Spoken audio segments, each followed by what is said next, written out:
Dumela bakulu, the nyame Tijan is here. I'm back kungemsana na dzoka manje. Ndine nyaya yandaenda kubatira panapa.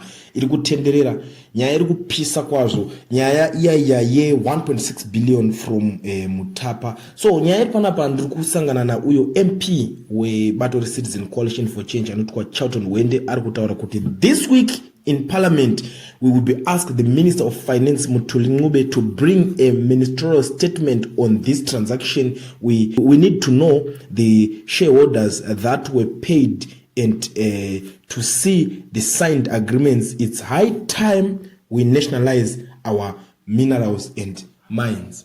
Problem one yandinayo inini kana murume uyu achitaura nonzi Charlton Wende tingakati Charlton Wende Jacob Mafume. Problem yandinayo varume kana vachitaura ndekuti unotonzwa kuti hapana pandakuudzwa nyambo dzeZANU-PF. Unotoona izi ZANU-PF kutaura but pakataura Amos Chibara Gift Hostalosa ndo vandanyatsokunzwa kuti panapa pakutaura vanhu veopposition manje. Unotonzwa kuti ayo vakomana veopposition vakutaura because unonzwa kuti malanguage anenge achitaurwa ipapo zvatosiyana. Inini chandikuona panapa ndechekudai so uyu muchinda ndosaka vachizonzi vanoshandiswa neZANU-PF yacho because it's a task yakagadzirwa kudhara iyi. Ndakada kuzvitarisa inini ungataura kuti saka Minister of Finance tichazomubvunza about nyaya yakadai kuparliament. Zvakafanira kuti invigilator kugara audza vana vese kuti mangwana ndichakusetira test about nyaya yakadai. Zvakasiyana nekungodzirana maanza kuti wona tingatiti let's pretend kuti haasi kushandiswa kuti ngatiti for sure ada unobvunza Minister of Finance nyaya iyoyo. Anouya ka Minister of Finance akagadzirira to ready vanotorara vachitoweka on nyaya iyoyo zvekuti imimi hamuzombofima kaona chokwadi chaicho.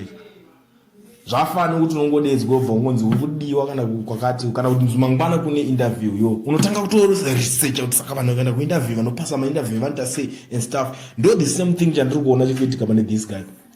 Ungagara waudzira munhu wacho kuti mangwana ndiri kuuya tichazokubvunza nyaya yakadai kuparliament. Zvimusoro izvozvo zvinhu zviri kutaura nakomana ava. I think anofanira kumbotanga ambotakana kumboenda kana kumachechi unodzidziswa kuita kumbopiwa tuzvigaro tudiki unoti kungomhanyira kuti ato MP. Tarisa vanhu vakaita sana Temba Mliswa aingopinda straight muparliament obva totaka kungobvondora nyaya yavanhu vakavareerwa. Tarisa vanhu vakaita sana Tendai Biti ichiri nguva yavo chacho yemuparliament. Tarisa vanhu vakaita sana Nelson Chamisa ichiri nguva yavo chacho yemuparliament. Vaingopinda vachitongonosvika nekutongobvondora pasina kumbotanga waya kusocial media wombotanga kutaura kuti ndichazobvunza nyaya dzakadai. Ndosaka inini ndichitaura kuti varume ava kana vachitaura unonge kuti vari kushanda. Itorika group kako vari kungoita kuti guys isusu tikoshanowabvunza nyaya dzakadai kuparliament. Imi musatambe nesu hatisi madzunga kwamani vanhu.